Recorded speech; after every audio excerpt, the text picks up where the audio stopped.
সকালবেলায় এক ছোটো ভাই কল করে বলতেছে, ভাইয়া আমি একটা ফোন কিনবো, বাজেট 30,000 টাকার মধ্যে।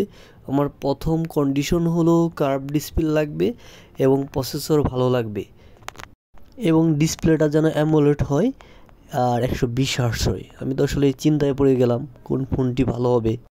পরে আমাকে বলতেছে, ভাইয়া আপনি ইনফিনিক্সও দেখতে পারেন, একটি মডেল আছে হয়তোবা, আপনি একটু দেখেন। পরে ইনফিনিক্স শোরুমে যেয়ে দেখলাম Infinix note 40S 8 GB 256 GB 26,999 টাকায় ছোটো ভাইয়ের চাহিদার সাথে সব কিছু মিলে যাচ্ছে।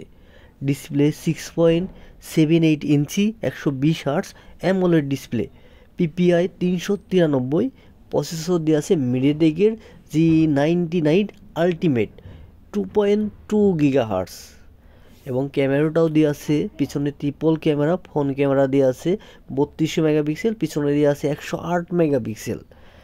আর সাউন্ড সিস্টেম দিয়ে আছে ডুয়েল স্পিকার এবং JBL এর সাউন্ড সিস্টেম, এবং ব্যাটারি দিয়ে আছে 5000 mAh এবং 33 ওয়াটের ফাস্ট চার্জিং ইনবক্স।